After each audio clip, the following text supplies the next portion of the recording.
Whatto chaps, I'm Magical Mike and I'd like to ask and answer a few questions about the Mesmer elite specialization, the Virtuoso. Hopefully I can explain quickly what it does, how it does that thing, and most importantly how it feels and if it's fun to play.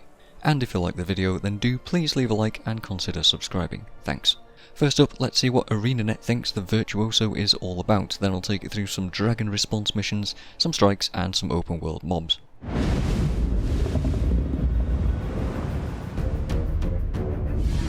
The Virtuoso sharpens the power of their mind into deadly psionic blades. Unlike traditional Mesmer illusions, they wield these directly as magic projectiles. They deftly manipulate, deploy, and restore their summoned blades throughout a battle, staggering their enemies with conditions and control while inflicting very real cuts. If a Virtuoso ever finds their stock of magic blades running low, they can always count on the solid forged dagger in their hand. So, at first glance, that seems rather simple, doesn't it? The only thing I'd contend with is the staggering conditions comment, because while there are a couple of traits that can help with and inflict conditions, it really doesn't benefit a lot from that kind of damage. The Virtuoso gets a dagger, a new type of shatter ability called Blade Songs, and a new utility skill type called Psionics. This is a less setup heavy Mesmer, not requiring clones to dish out burst damage, that could offer some easy to get into flavour for power DPS builds. If Mirage is for conditions, you don't like Chrono's kit, and Core is for shatter burst, the Virtuoso is a more easy to understand variation of the core Mesmer experience, minus the clones. So the dagger is a long-range weapon that plays similarly to Greatsword. Your auto-attacks cause a little burst of damage if you hit 3 of them in a row. The 2 is a fan of blades that returns to you and stocks a blade, which we'll talk about later, and skill 3 pushes a slow whirlwind forwards that throws a bunch of daggers at enemies. Do watch out though, it's got a massive radius to it and can over-aggro things quite easily, so just be careful. It is pretty flashy looking, but it could be quite visually noisy, which does tend to apply to a lot of the Virtuoso's kit, for better and for worse. Psionics are your utility skills, and for the most part they do a bunch of damage in an area in slightly different ways. Rain of Swords drops a Rain of Swords that does damage over time in an area. Sword of Decimation does one large sword that hits really hard, both of these ending up with very flashy effects. You get a stun break that pushes enemies away, a long 3-second distortion channel ability that fills your stock of blades up, and the elite casts a line on the ground that fires an absolute ton of blades out for a few seconds. Unfortunately, while it could do plenty of damage when it worked, I found it often failed to cast, and sometimes it cast in completely the wrong direction. It's also a very thin line, so enemies can casually just walk out of it, and it has a very limp feeling animation too, making the elite skill wholly unsatisfying. Let's hope that changes. Worse than the elite though is your heal skill, which fires 2 blades at your target and needs you to face your target, otherwise it fails to cast entirely and goes on a 3-second cooldown, which is terrible when you need to move away from enemies at full speed when you need to be healing up, often getting me killed in the process. I think with a bit of target tweaking, this and the elite could work out, but for the most part the psionic skills are just damaging utilities, which are questionable at best for a low mobility Mesmer that has no clones to distract and take aggro for you. Still, they were fun to use. And yes, I've said no clones. The Virtuoso cannot generate any regular illusions, instead stocking blades above the head that follow you through the battle and can persist outside of combat. These blades fuel your new shatters, or blade songs as they're now called, and you can have up to 5 with you at a time instead of 3. Anytime a skill would normally summon an illusion or a clone, it instead stocks a blade.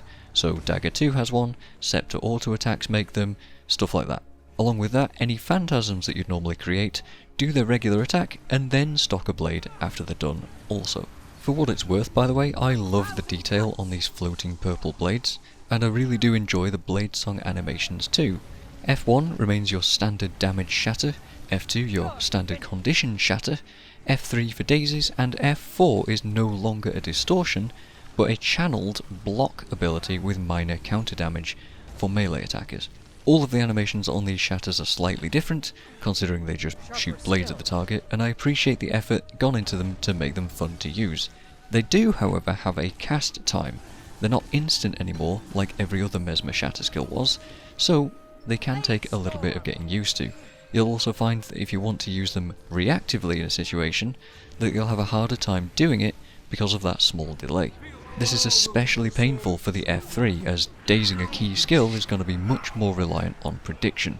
There's also a trait that applies Aegis after a blade song applies too, meaning that you'll have to really know what you're doing with the timings if you want to benefit from that Aegis. F4 being a channeled block is a bit of an oddity, and going from having distortion to this is quite a huge loss, since you can't cast other spells while you're using it.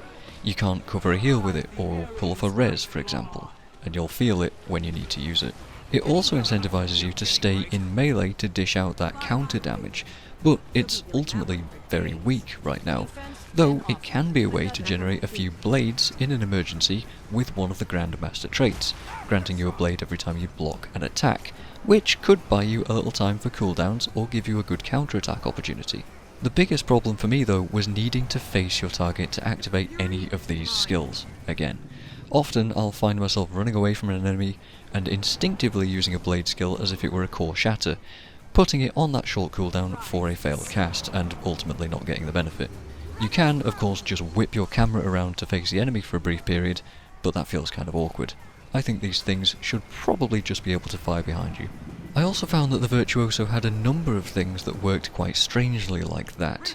Lots of stumbling issues, like the Scepter auto-attacks failing to create any blades beyond the minimum 3, illusion traits doing literally nothing at all, mirror images and similar illusion-based skills having zero animation because their clones just don't spawn, blade skills going on short cooldowns, the elite completely missing its target or failing to cast it all, F2's confusion stacks being doubled if you cast it within an enemy hitbox. I regularly saw 40 plus stacks of confusion if doing that correctly, phantasms with traded blades critting for what seemed to be maybe 10 times more damage than they should be doing, and F3 not being worth casting with more than just one single blade due to how it scaled. A lot of these intricacies, or perhaps bugs, made buildcraft fairly tough for the Virtuoso. It's relatively difficult to find all that much synergy between the Virtuoso traits and the rest of the core Mesmer kit. While there is some of it just isn't effective. I typically ended up leaning on trying to make the blade songs the most effective part of the kit.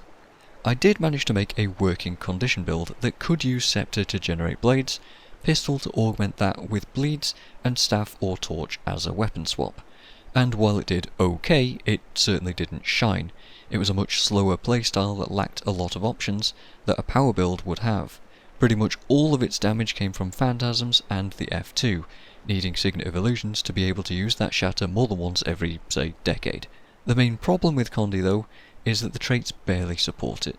1 second of bleed on crits isn't good, and the Grandmaster trait that stocked a blade for every 5 bleeds that you put on an enemy found more use in generic power builds that just coincidentally put out lots of bleeds by accident.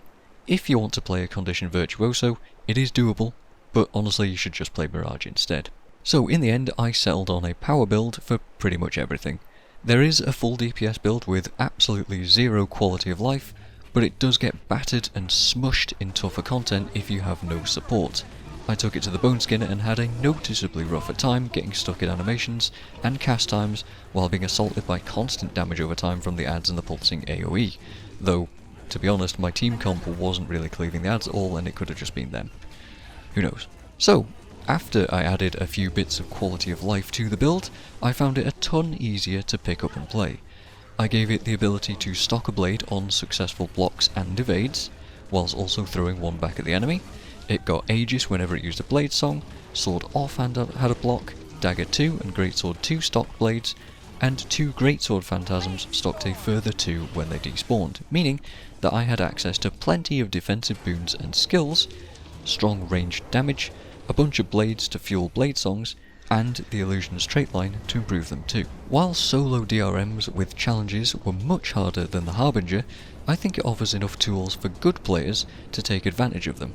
It has Boon Strip, it has sustainability, it has possible condition cleanse and stun breaks, limited break bar damage, and pretty good mobility. In strikes, I've found myself being able to relax and pump out some satisfying blade damage, and in the open world against a bunch of tougher mobs like the Djinn and the Hydra, with occasional dust mites blinding me and getting in the mix too, it could quite easily breeze through them and slice them apart no problem. With blades stocking at a pretty good pace, you can make use of the class mechanic regularly, and that's a good thing because that is the fun part of the Virtuoso. You don't even need to set up for the next fight with clones either, you just have blades coming at you. I'm not much of a Mesmer player. It's one of my least played professions in the game because I find it fairly binary in PvE, and keeping track of clones isn't really my kind of thing. The Virtuoso, however, doubles down on that ramp up to burst shatter gameplay style by making the blade songs really satisfying to land, and generating blades fairly simple too. I've hit upwards of 40k on a single skill, and not having to babysit clones to do so makes this an interesting flavour for the Mesmer.